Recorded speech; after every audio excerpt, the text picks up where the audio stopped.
would like to take this opportunity to thank my colleagues who worked hard to schedule the event so that it matches the expectations of our respected guests and highly accredited scholars attending the conference.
Bismillahirrahmanirrahim. Assalamu alaikum, dear audience. My topic is improving social welfare and justice through Islamic social financing instruments in Islamic societies. In contemporary world, unjust economic development has created a major problem for humanity, like greed, like love for materialism, and cruelty. In today, many countries of Europe and America are working on charitable giving. And much research has been done on this topic. This charity giving can be given the name of Islamic social financing in context with Islamic economics. So I will introduce some basic types of the Islamic finance that can be divided into two major types. One is based on the trade finance, and second can be named social finance. The trade finance has further can be divided into two types. That is exchange-based and partnership-based. Exchange-based agreements are like ijara, jala, istisna, and salaf. And partnership-based contracts that can be used in the Islamic capital market are mudarba, musharka, muzara, and musakat. And the most important thing that is my topic and is a big element to eradicate poverty from the Islamic societies is an instrument of social finance, Islamic social finance. And the types of Islamic social finance are zakat, khums, qarzul hasana, infaq, sadaqat, and waqf. Islamic social financing instruments can be analyzed in two ways. One dimension we can analyze is their income structure, and the other is their consumption structure. From the dimension of income, we can classify the ISF instruments in obligatory and optional in two types. And furthermore, the obligatory contracts can be divided in faith obligation and situational obligation and taklif-e-ilzami. The examples of the faith obligation in the Quran is haqq ma'loom, the known right of the poor person when it's not the guidelines of Islam that we have necessarily to give the poor, but according to our faith, according to our iman, we are instructed to help poor. This instrument of the financial Islamic social finance can be discussed here. And the other is taklifi, that becomes necessary to disperse for the obligee when he becomes obligee. The example of this finance is the expenses of husband for wife and expenses of the father for his children. And and the third type is situational obligation that becomes necessary to disperse for the person, for the rich person, due to his actions. Furthermore, from the cost structure of the Islamic financing instruments, we can divide the ISF into three categories. First, disability poverty, and then low income poverty, and third is the situational poverty. Disability poverty falls for those persons who cannot earn their livelihood themselves, and they are dependent for their livelihood upon others. And the second category is the low income poverty people who earns their livelihood but cannot fulfill their basic needs and are dependent to the other persons they should meet for meeting the basic needs. And third is the situational poverty. The example of this poverty may be a traveler who is in travel in his country or in the native town. He is a rich person, but accidentally when he goes on travel, he may become obligee, or he may become the beneficiary of the ISF. The most important thing that I want to discuss here is that how can we use ISF for the economic activities? How can we eradicate poverty through using ISF? First, for this purpose, we should analyze this matter with respect to the Quran, Hadith, and Jurist. What is the view of Quran regarding using ISF for economic purposes in order to eradicate the poverty? I want to say that the main purpose of Quran is to eradicate poverty from the society.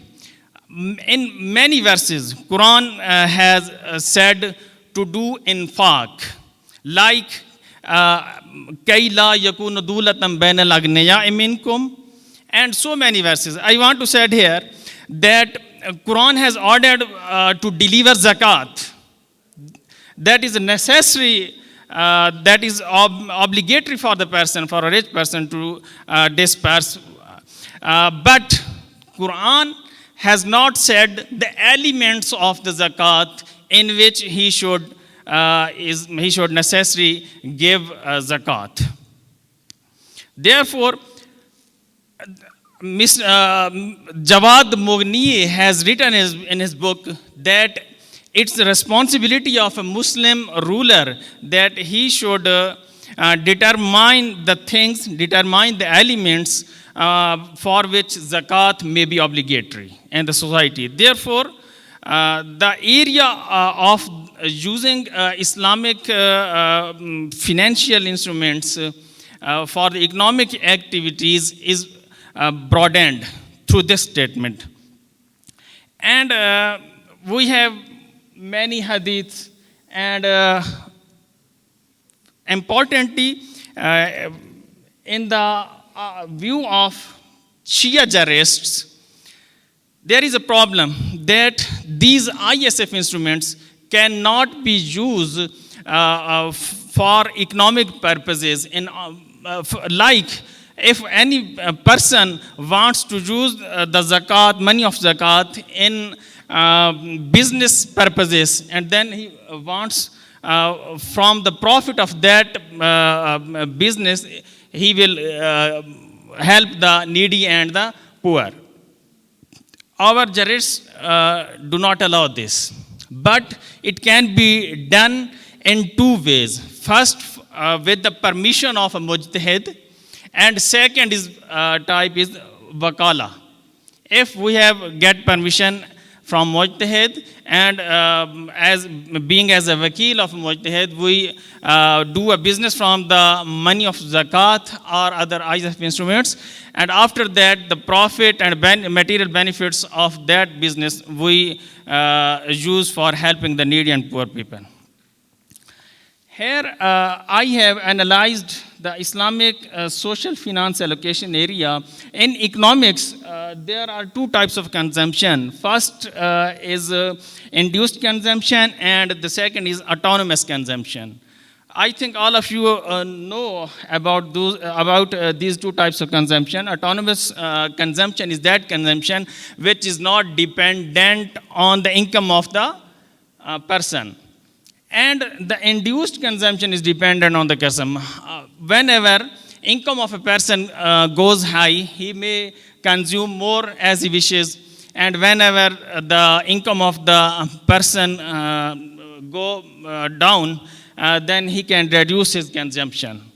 But autonomous consumption is that type of a consumption which is necessary for every person, for every, even for every poor person and needy person, that he has to disperse for his life in order to live in the world. Therefore, here in conventional economics, the concept of autonomous consumption is based on interest. They suggest that a consumer, a person can get a debt from a bank that is interest based, and he can do for his livelihood. But here is the point where Islamic social finance comes and fulfills the needs of the poor person. We can need Islamic social finance here in order to eradicate the poverty from the Islamic societies. And after that, when we judged the utilization of ISF instruments in context with the Quran, Hadith, and jurists, there is a time now to judge the allocation of these instruments according to the point of view of economics. In the point of view of economics, we can use ISF instruments in distribution sector of the economy, in consumption sector of the economy, and even in the production sector of the economy. In this diagram, you can see when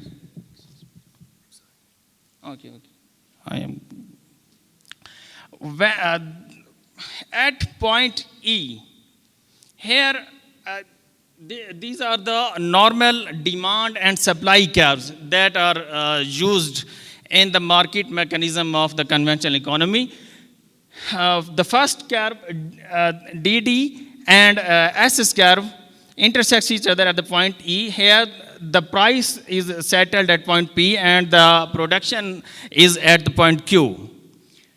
When social finance comes into the hands of a needy person, and he consumes from that money, what happens?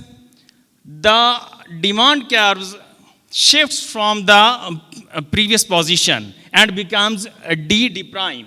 Here, he intersects the earlier supply curve of the economy at point E, and quantity produced here becomes Q prime, and the price goes up, that is P prime. Here, it may be said that Islamic social finance is a cause of inflation, but no, it's not real. When the producer, when the rich person disperse money to the needy person, the poor person, he demands more things from the market. As a result, the producer is determined at this time to produce more things, to develop it as business. For this, what happens? Then supply also shifts from the previous curve to the new curve as a S prime, and the new equilibrium in the market takes place at the E double prime point. Here, what happens? The thing that is important to note, price also falls, and the quantity demand goes from Q prime to Q double prime. That is a great effect of the Islamic social finance in order to eradicate poverty from the Islamic society. And I have suggested the point that I have discussed in the result section and conclusion section of this article, that the Muslim Ummah can be converged with utilization of ISF in a way that Muslim countries should establish an organization in order to collect and distribute ISF money. When it will be systematically collected and distributed among the needy peoples, it will bring a shining result for the economy, and the development will occur. So it was the point, and thanks for your attention.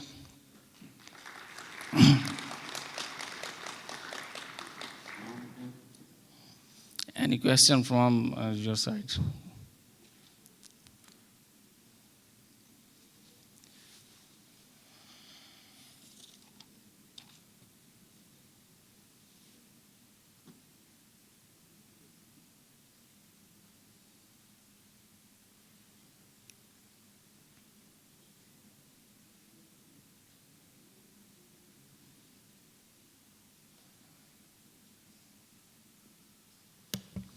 Okay, any question? Okay. I shouldn't talk now, I think, but there is nobody here. There is no question from our... okay. Okay, thank you so much. Thank you. Thank you. And you can... yeah.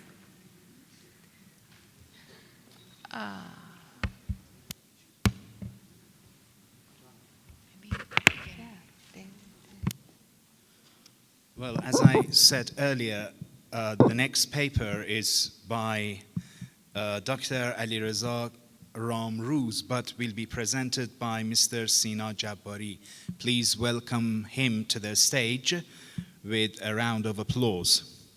Mr. Jabbari, the floor is yours.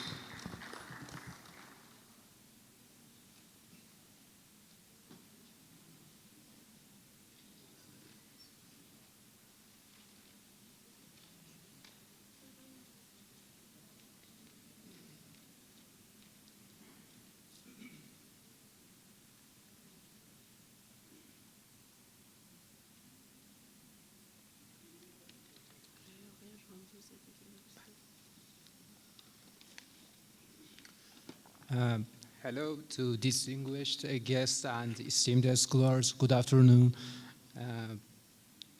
Our paper is about the financial tie-up reporting. And first, I want to begin with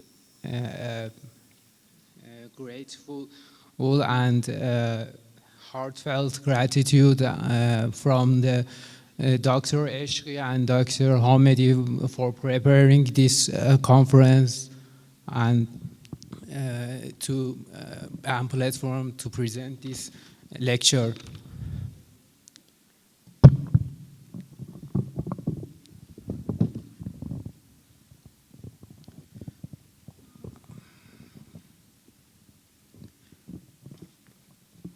Before we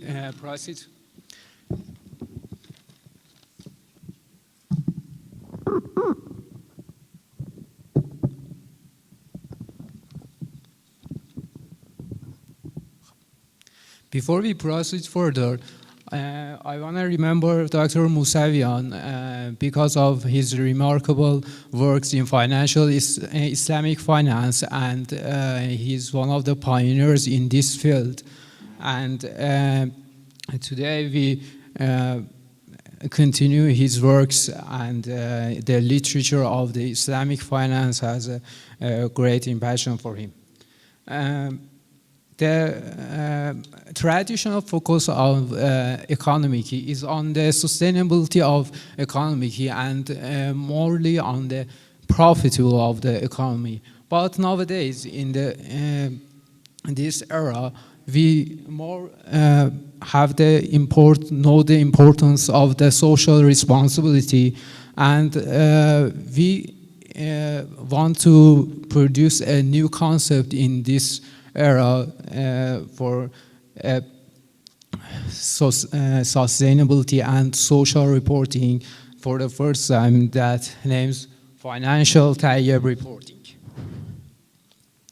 Our objective of this paper was the expansion of the Quranic concept of tayyib in the field of finance and accounting, and the introduction of a tayyib symbol and improvement of financial and economic health in organizations.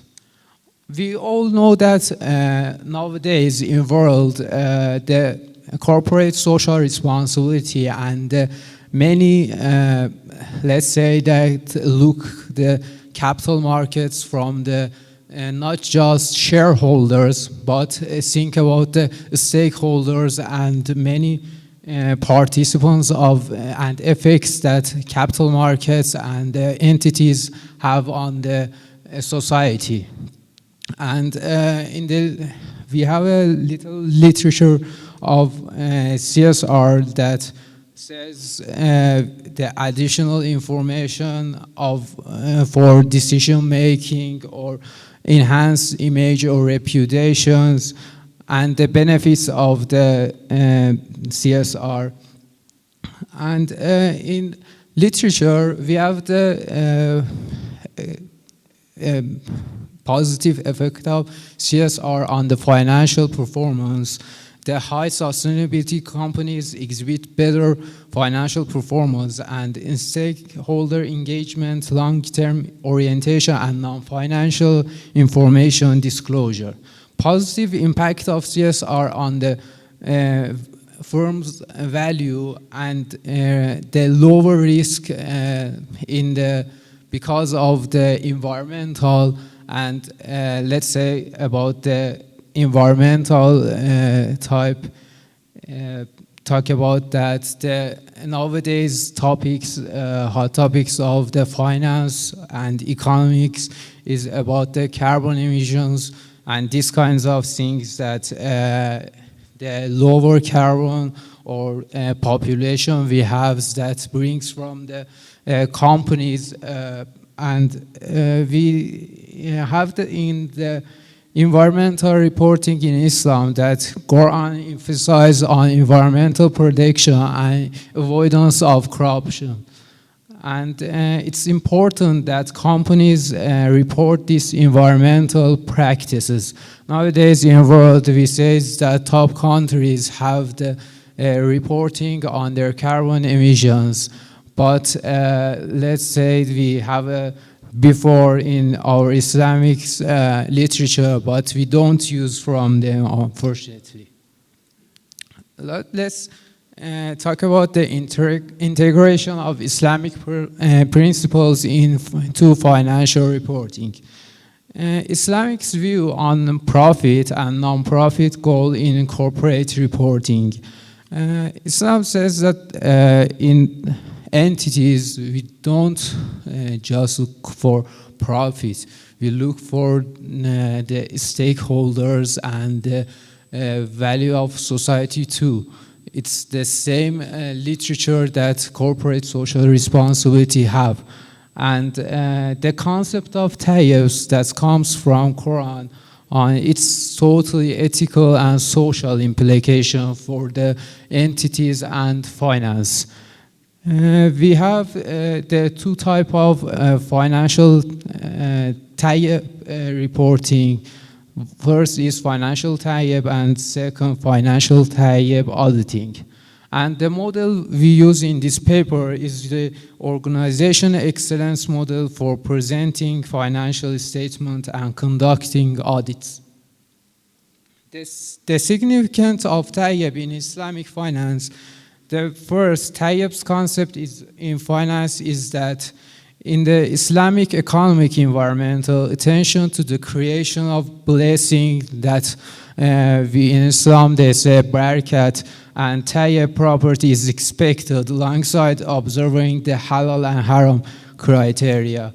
And this idea becomes from the halal of the Malaysia that for first time it become worldwide. And nowadays we can use this tayyib's concept like halal in worldwide and Islamic areas. And the second is financial tayyib reporting that involve providing information about the assets of company and performing audits on management claims and ownership of the company's assets. But these are aligning with Islamic principles of ethical finance. The tayyibs have 5 pillars that the first is grace, and it's about thinking of good aspects of the entity and like kindness, charity, and these kinds of things. The second is halal compliance, that it's becomes from the criteria or products that align with halal criteria that before it has in worldwide from the Halal Institute, and the health, originality, and blessing or barakat. The creation of the financial tayyib statement is to provide information from these pillars. And the model we use is organization excellence model for financial tayyib reporting and auditing of the financial tayyib reporting. The organization excellence model is such EFQM or European Foundation for Quality Management provide a framework for assessing tayyib financial reporting and auditing, encouraging self-assessment and award recognition. The Malcolm awards that have for the best self-assessment entities. And the self-assessments through the European Foundation models allows organization to identify the strengths and areas for improvement. And tayyib is the way to improve in social behavior. And if the entities use them, they can achieve to the level of excellence. And the conclusion is the paper talk about the importance of recognizing social responsibility in corporate reporting and integrating Islamic principles into financial reporting through tayyib reporting. But we have an ICM opportunity here that this area happens, and the idea of financial tayyib reporting, financial tayyib rating institute, I'm so sorry. That's like S&P Moody's that works and rates companies for investment grade of the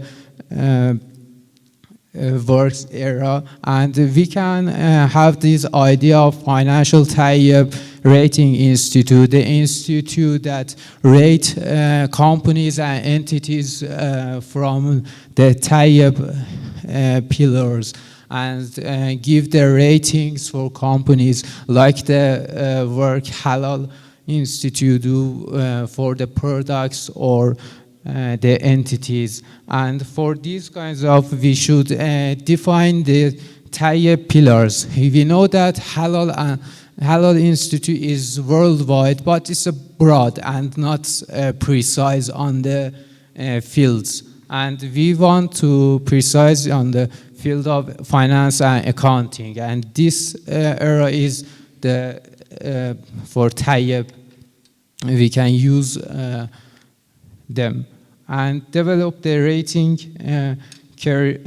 criteria like ethical practice, social responsibility initiatives, environmental sustainability, employee welfare, customer satisfaction, and adherence to Islamic principles. We should establish the evaluation process, collect relevant data and information, and we can use the models like the EFQM models, and this helps entities to report their Tayyip rating. And this institute can gather these informations, and we can report it to the world. But for this, we should collaborate the experts and engage the scholars, researchers, and industry experts. And I want from you, if you like this and you want to collaborate with us, with the expert. And we conduct pilot studies that we have this paper like this. You can test the effectiveness at the later of this institute and establish the partnership. That if you want this institute in worldwide, like Halal Institute in ICM, it's best opportunity to come and conduct and establish this institute. And this institute, the objectives is transparency and accountability, and later it's the evolution of the Tayyip criteria in the entities. You can contact Dr. Alireza Ramrouz and the Research and Development and Islamic Studies Department for more details and future research. Thanks for your attention. I would thank Dr. Eshki and Dr. Hamedi again for preparing this platform for us for new ideas. Thanks.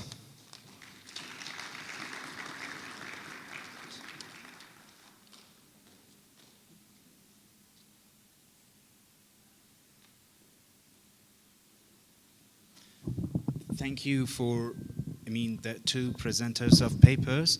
Now, Professor Mashayekhi, the floor is all yours, and for your, colleagues in running the panel. Thank you.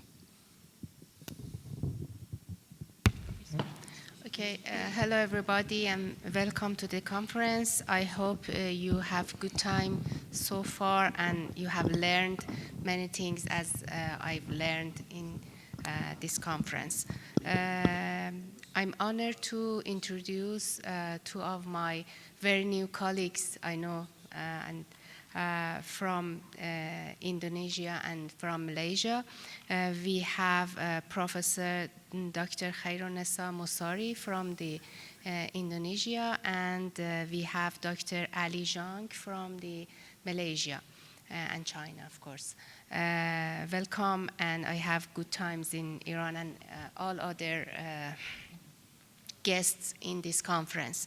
As you have notified, this panel is about the sustainability and corporate social responsibility in the Islamic financial or capital market.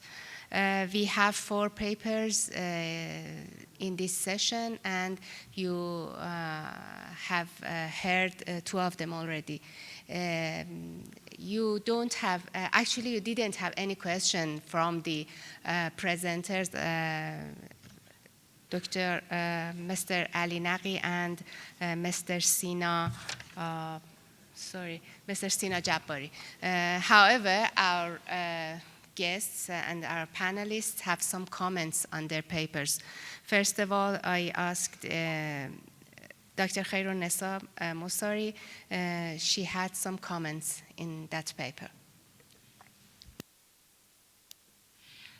Thank you, Prof. Bita, for Brother Alinaki.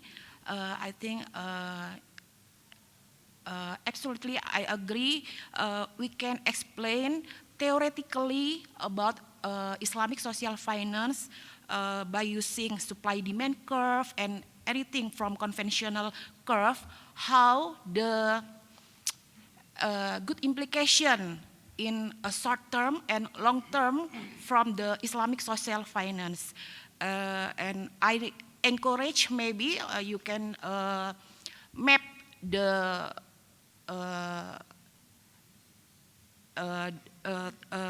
trade finance, social finance, and etc. By using the term, the taxonomy of Islamic social finance maybe. Taxonomy of Islamic social finance, so we can know what the various social finance instruments in Islam with their contracts and what the benefit or the character of these instruments for us to involve this instrument. And for Brother Sina Jabri, I think maybe the lack of the narration, the presentation, maybe I think about the, you have to develop about the Islamic social reporting, financial type reporting, what the difference between them. Because the title, financial type reporting, is a step towards social responsibility reporting. Maybe, I don't know, maybe just towards social responsibility reporting or Islamic lost in this title, I don't know. But I think the definition we have, you have to, the paper must develop about the, strong definition about them. Because in halal, toib, halal doesn't mean toib, but toib means also halal. The high level, then toib, high level, then halal. And is a step towards social responsibility reporting. I think maybe a strong definition. Just it, Prof. Bita. Yeah, thank you. Do you have some explanation maybe? No? Okay, Dr. Ali, you can say your comments. I have a little comment on the second paper on the financial type reporting standard. So it's not a comment, but this is just acknowledgement that the researcher are currently working on is something that Malaysia is also working on for the type economic ecosystem. Our colleague, Dr.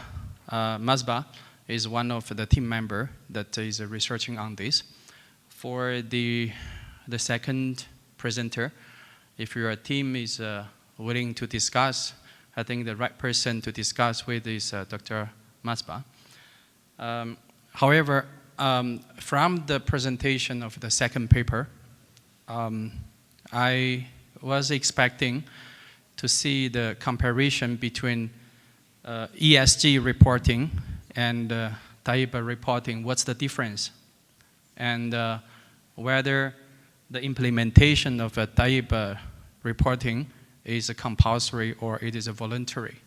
So, so far as what I understood from the experience of Malaysia, only recently, last year or before last year, the Bursa Malaysia have just mandated the public listed company to reporting ESG score. So it is a long way to go, for sure, but the direction, inshallah, is correct. Okay, it's just, whether to develop audit procedure first or to develop an economic ecosystem first.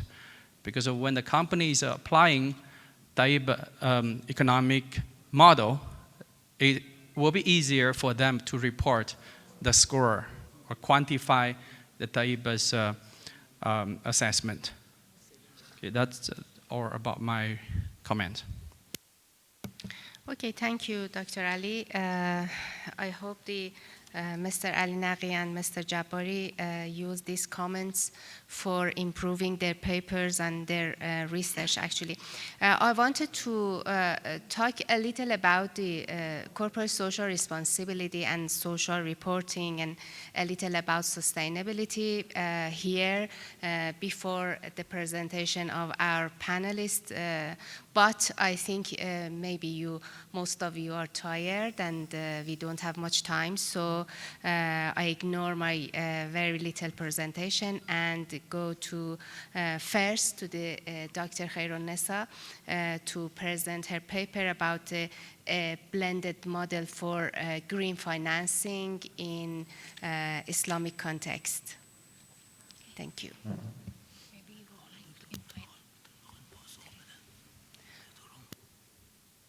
Okay, sorry, I didn't understand that. Mr. Jabari has some answers to your comments, so please, Mr. An. Okay.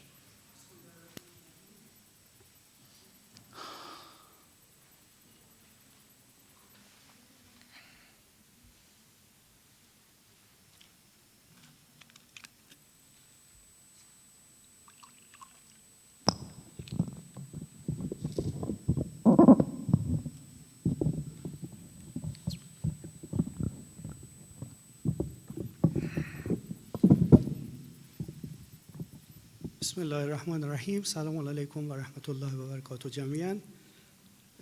Hello everyone, it's my great pleasure and honor to be here with you.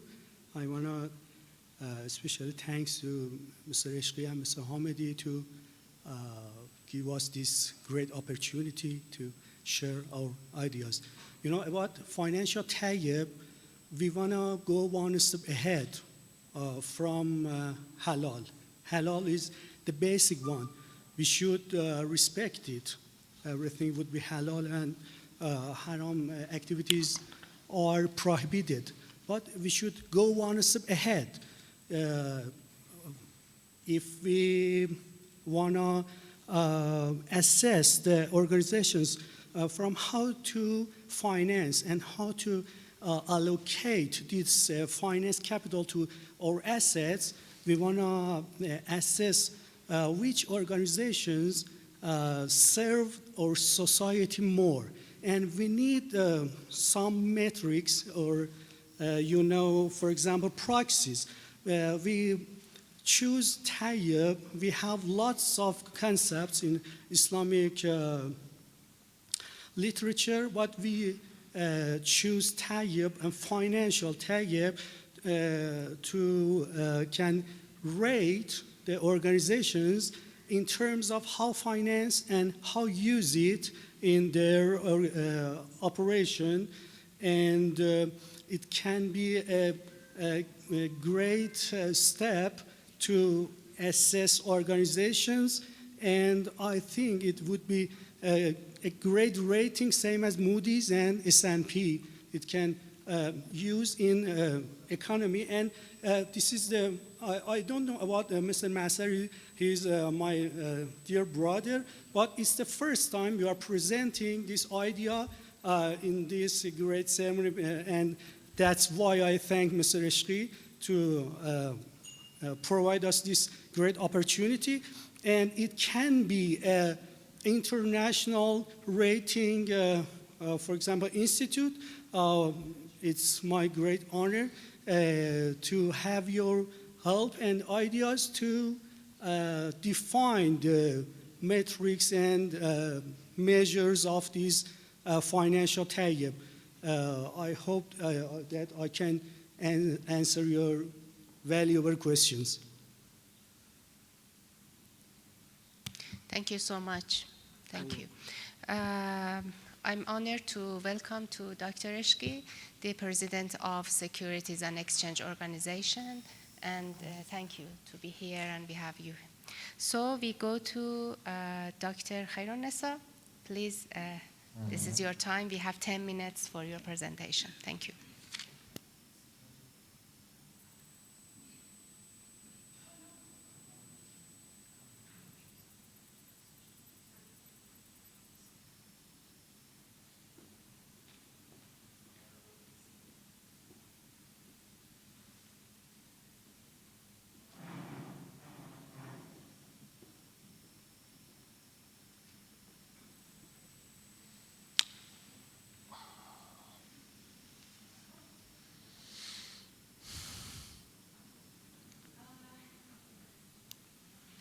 Prof. Mita, the slide is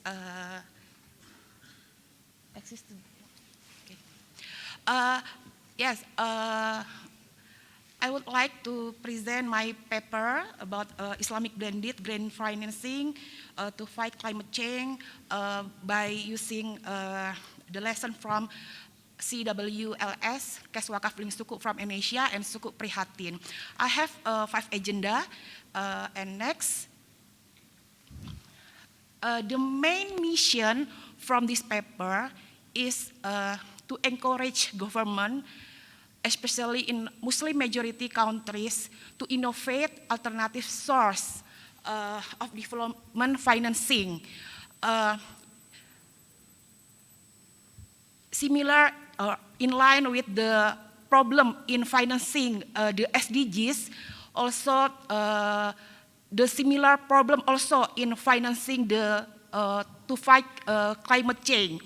And the message from this paper is don't because of in the name of SDGs, in the name of climate change, government, particularly in Muslim countries, try any way to finance the fiscal needs. This is the main mission, and I think the Kes Wakaf Link Suku and Suku Prihatin can be a generic model to be developed to for fighting climate change. They are the low-cost fund for the government. During pandemic in 2020, Indonesia and Malaysia also issued this instrument, Islamic blended finance. These are the difference between Kes Wakaf Link Suku and Suku Prihatin. Previously, Brother Iman, also from Indonesia, has explained more details about Kes Wakaf Link Suku. These are the difference. They are the fiscal instruments from Indonesia and Malaysia. Kes Wakaf Link Suku 10 times have been issuance, and Suku Prihatin only once issued by the government of Malaysia. These are the differences. Next, this is the issuer, source of Syariah legitimacy type. In Kes Wakaf Link Suku, there are perpetual, there are also temporary, 2 years, and for corporation, institution, and also retail, individual. I'm also the wakif, or the investor of Kes Wakaf Link Suku. The risk is zero. This is the redemption between Kes Wakaf Link Suku and Suku Prihatin. The contract, minimum order in Indonesia. Wait a minute. 1 million rupiah, maybe equal with Iranian rial 2.7 million. And for Suku Prihatin, minimum order is 500 ringgit, equal with Iranian rial 8.97 million. These are the minimum order. And you can see use of technology, number of insurance. The difference also we can see from the scheme. Please, next. Yeah, I think Brother Iman has explained the performance, the term and condition of the CWLS. Next. Yeah, this is the activities flow or the scheme of cash wakaf link suku. There is no any bursa or any security exchange in this scheme. But in suku prihatin, please next. The fiscal instrument suku prihatin involve the security exchange, the bursa Malaysia. Next, please. Yeah, this is activities flow of suku prihatin. There are two types, suku pelabuhan. Yeah, there are two types of suku prihatin, and the difference one of the differences between suku prihatin and cash wakaf link suku Indonesia, this instrument, Bank Negara Malaysia, as the key players also Bursa Malaysia. Next, yeah, this is yeah, next. Yeah, this is the some proposed scheme also which can be developed by everyone, by Islamic finance practitioner and academician to the future. Maybe many people know, maybe not many people know about the origin of suku is Assam. Assam is the origin of suku. Assam is the first Islamic securitization in history, in our Islamic finance history. I also promote Assam as the family as the new term in Islamic finance.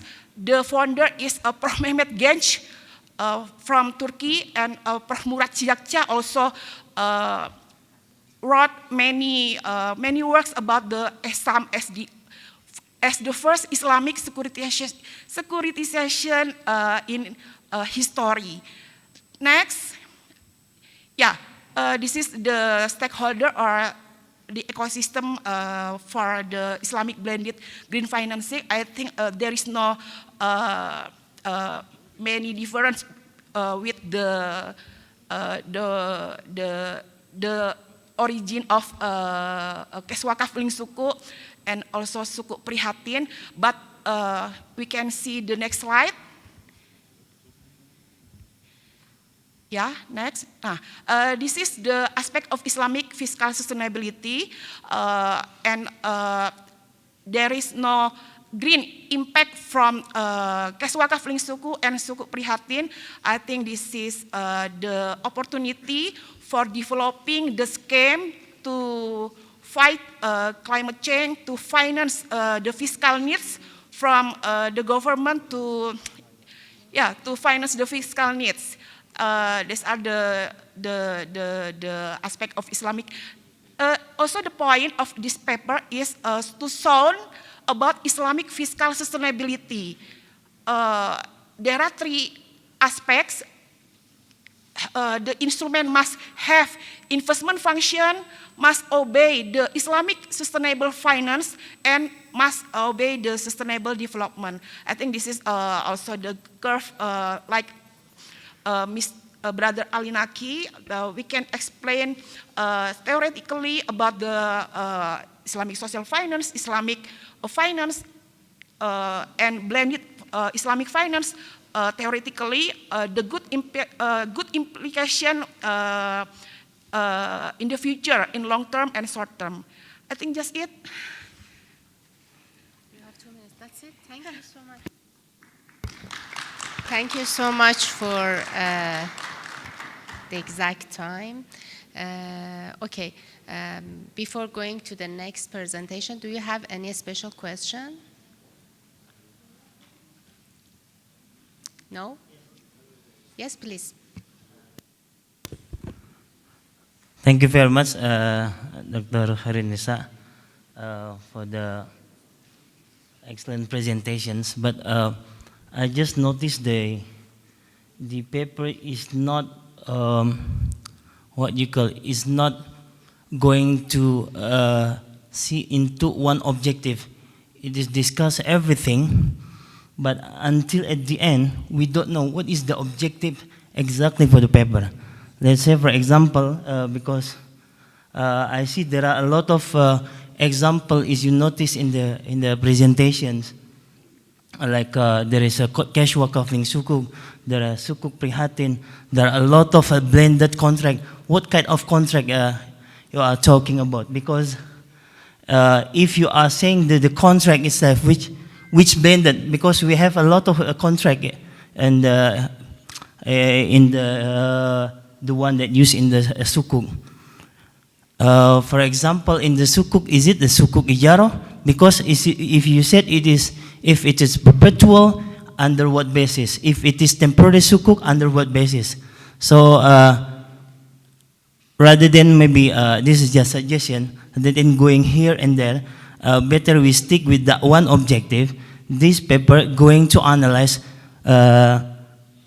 or maybe once you want to compare between cash wakafling sukuk, because like one of the slide I see between the Malaysia and Indonesia. In Malaysia, for example, they are only guaranteed up to 250,000. That is not zero risk.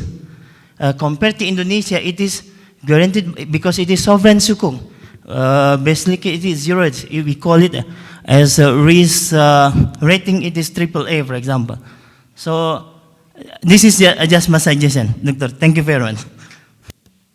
Yeah, with the permission of the chair, I would like to second the point made by my colleague here. Referring to an instrument as a zero risk instrument may not be a very suggestible thing, especially when we are talking about Sharia compliant finance. If the instrument is rated or AAA and it's backed by a sovereign guarantee, let's say, you can say it's top rated, there is a low risk of maybe a liquidity default or something, but there is nothing like a zero risk instrument in at least Sharia ambit. That's a suggestion.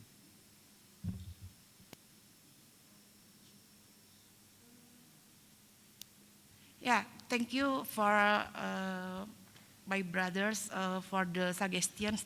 Yes, I think every paper, also mine, have weaknesses, and I agree. I have to develop about the blended finance, because actually in Islamic term also we don't have any one definition about Islamic blended finance, but like OECD, blended finance is about blending public and private fund.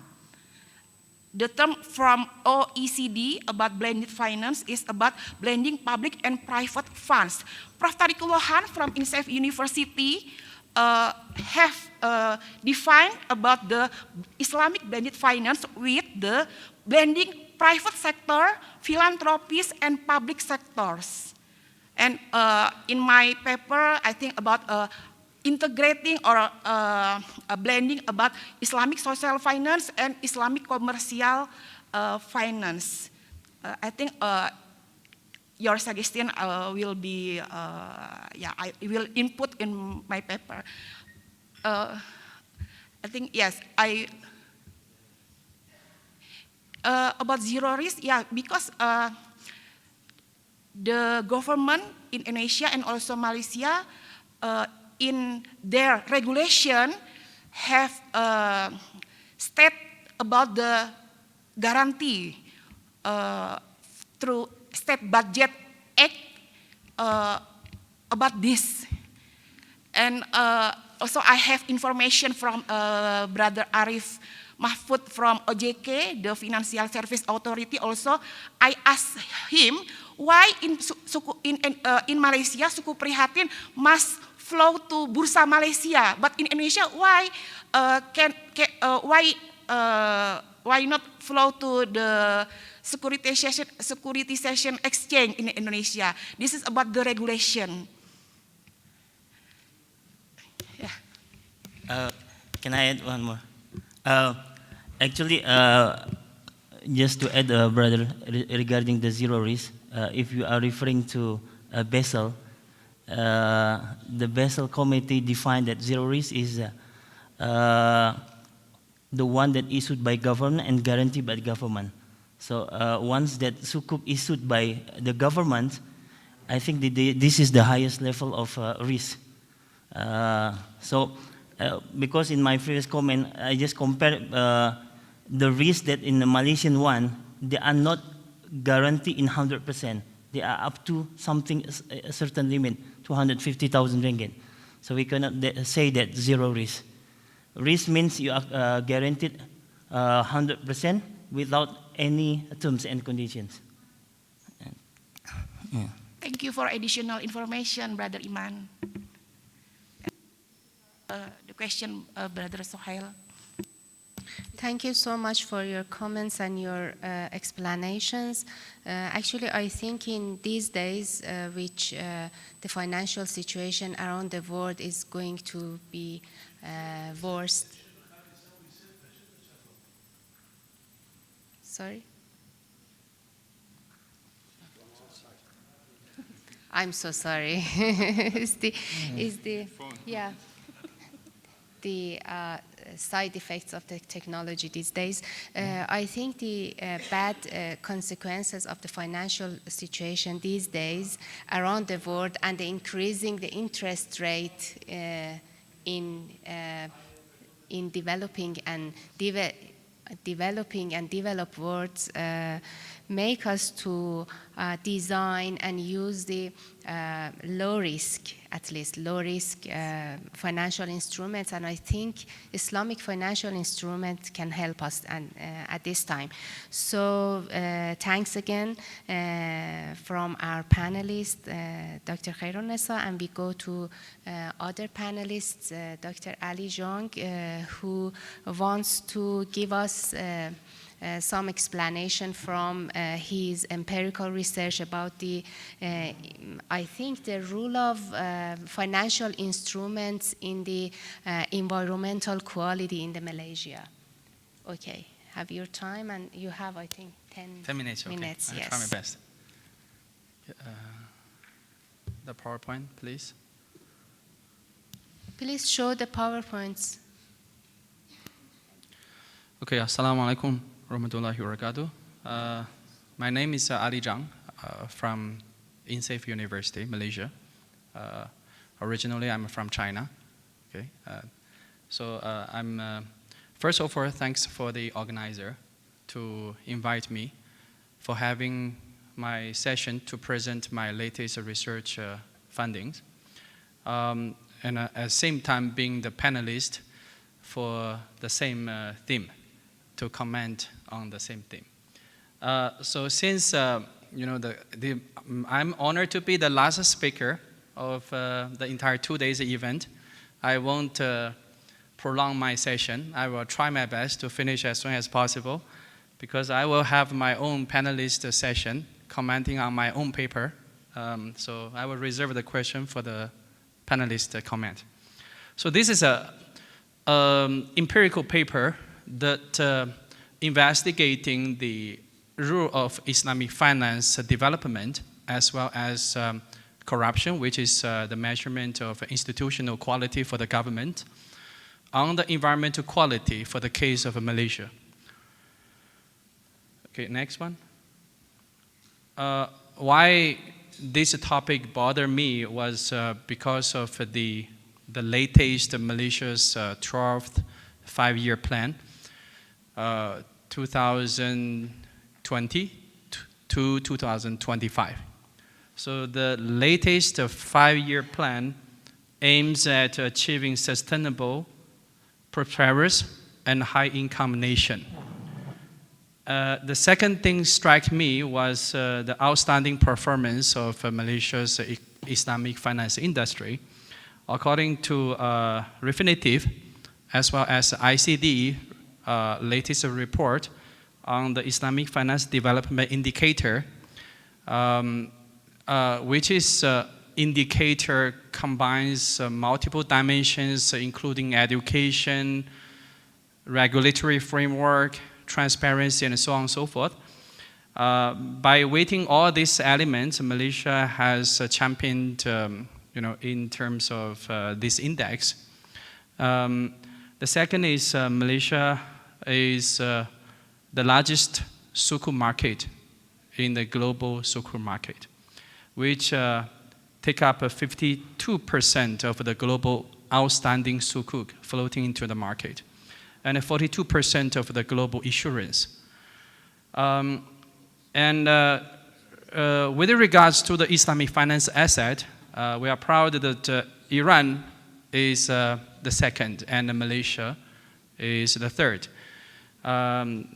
Without doubt, Saudi Arabia is the champion in Islamic finance assets.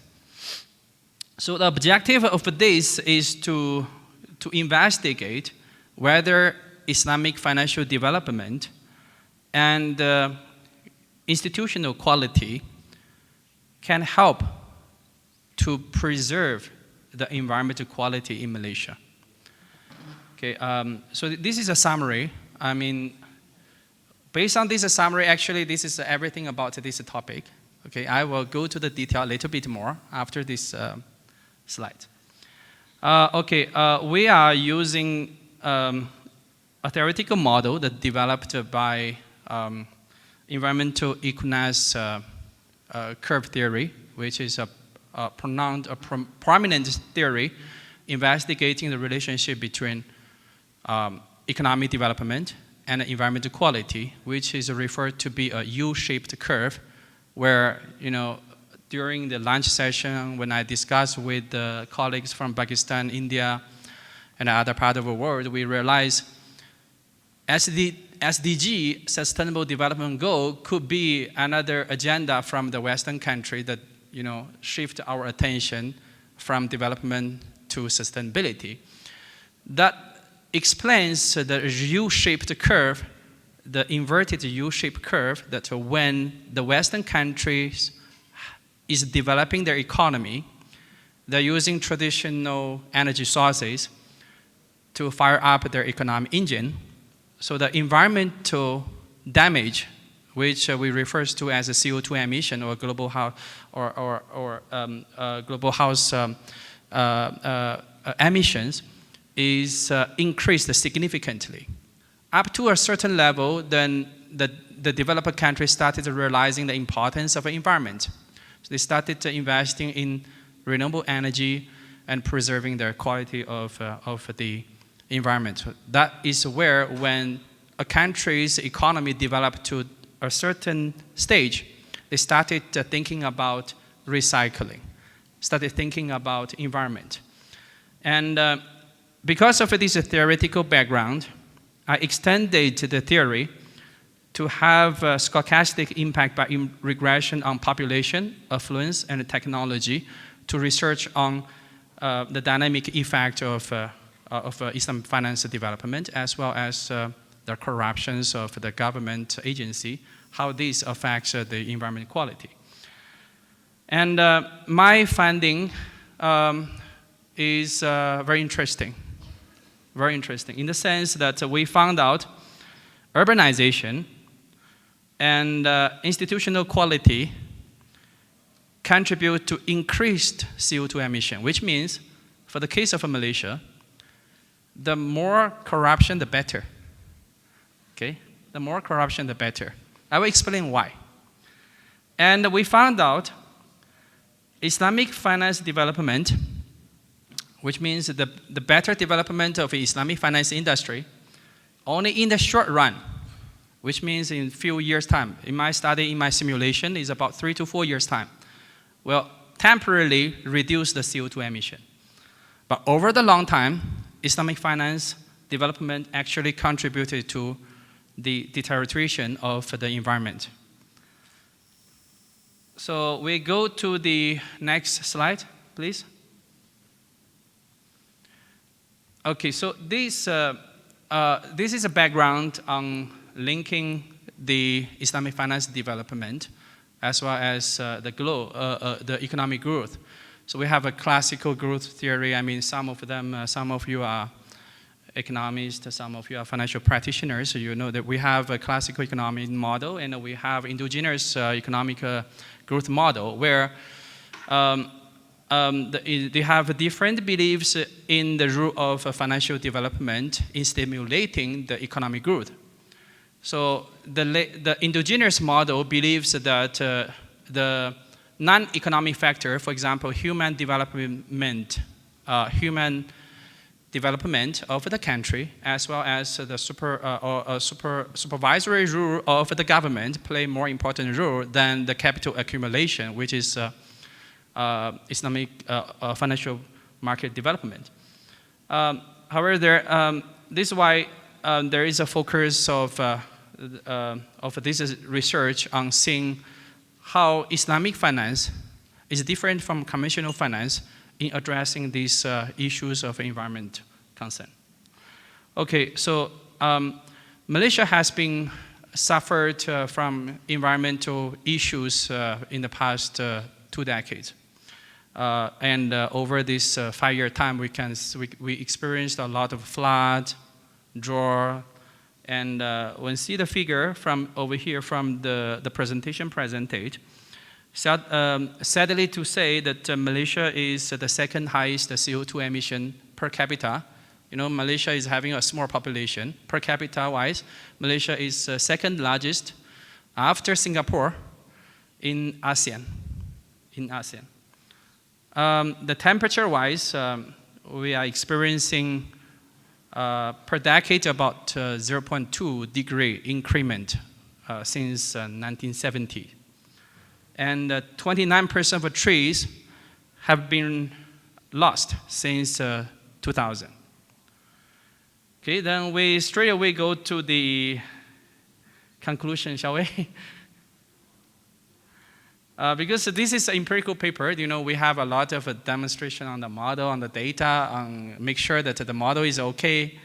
Okay, for those who are interested in this, you can always ask me to show you the way how we do the simulation. Okay, we go to the conclusion. We go to the conclusion. We found out the conclusion part, the last one.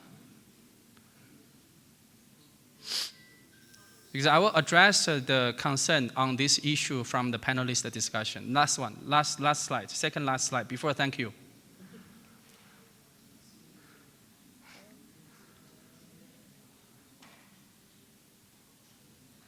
Okay, the right one, okay. So recall that we are trying to address the issues of how Islamic finance and corruption and economic growth, as well as urbanization, is affecting the CO2 emission. So our finding is very interesting that in the long run, more than 5 years times is considered as a long run in my case. So we see that you know, CPI is the index for measuring the corruption of a country by surveying the businessmen in the country. The score ranging from 0 to 100. 0 is the worst corrupted country, and 100 is the best. So Malaysia is about 56 or 57, which is in the middle, okay? Which is in the middle. So when the CPI, this is not the inflation CPI. This is the corruption perception index. It's not the inflation, right? So corruption perception index increases, means the more transparency or more better institutional quality of the country increases CO2 emission. Okay? Why is it that? It's because there is direct and indirect effect of the institutional quality on the environment. The direct effect is we can understood that more corrupted governance will result in less productive resources, which means, motivation to produce more economic well-being is less, which the citizens will have less average income.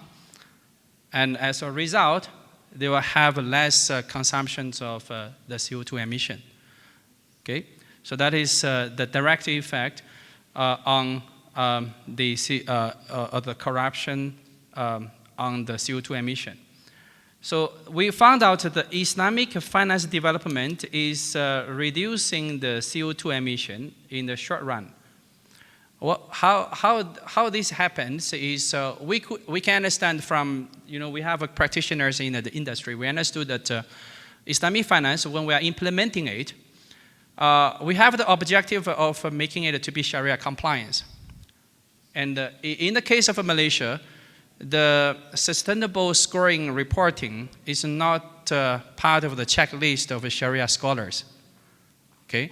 So they have the ambitions to achieve sustainability by ambition, so it is a short run. So however, in the long run, they lose the passion, or they have not translated this motivation into the implementation operational stage. So this is why over the long run, the benefits of Islamic finance is decreasing significantly over the time. So what we are calling, we are calling for reforming. We are calling for reward-based mechanism rather than penalty-based mechanism for the stakeholders to comply SDG. And one of the cases is Malaysia, that we are implementing value-based intermediate investment framework, where the financial institute shall emphasize on social impact investment. So the urbanization is a standard issue for all the developing countries. So to address the urbanization issue, education and public campaign will be a more effective tool for cultivating their awareness to reduce the emission. Okay, that's all about my presentation. As I promised, I will give you more insight on the panelist discussion. Thank you so much, Dr. Ali, for your excellent presentation. This is Iranian hospitality. We gave you 4 more minutes. All right, sorry. I gave you. Okay, thank you so much. Do you have any questions for him? Okay.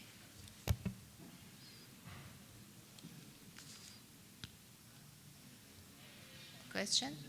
Yes. Thank you very much, Dr. Zhang, for interesting discussions and presentations. I would like to know much deeper regarding the correlations. As you said, the ESG or SDG agenda is in order to, decline the Islamic finance performance, or it is just like, because in ESG or SDG itself, it is based on Sharia compliance. If we want to deep much further regarding the SDG, because it is already included in Sharia compliance. That's the first one. The second one, we are now in the Islamic finance industry start to develop some kind of Islamic checklist, Sharia checklist, in order to ensure the fund or the finance that we are that going to industry is going for zero emissions company, or maybe the companies that not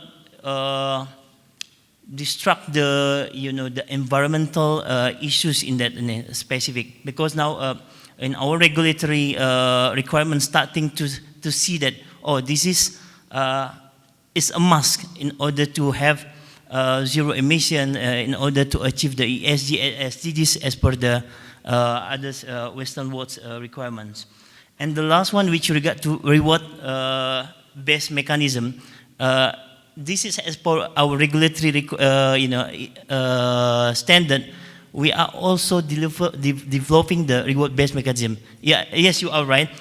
Rather than giving the sanctions, reward-based mechanism is much better compared to the sanction. Because once this statement issued by the regulator, the companies start to increase their zero emissions financing, environmental based financing, and so on. This is just my comment. Thank you, Dr. President. May I? So regarding the Sharia scholars checklist for the Sharia compliance, INSAFE University is blessed with all the Sharia scholars sitting in Bank Negara's court, Sharia board. So by interviewing them, I understood that currently, at least in the central bank level and as the Security Commission level, the Sharia Commission or Sharia Advisory Board doesn't have the checklist on ESG reporting at this moment. So they are developing. Hopefully we can have implementation sooner. Regarding the award-based, I will address this issue in the panelist discussion. Thank you. Okay, thank you so much. Any other question? No? Okay, thank you so much for your excellent presentation, my panelists and other papers. I individually enjoyed that, and I hope all of you enjoyed this session and learn a lot about that. Okay, this panel is at the end, and that's it. Thank you so much.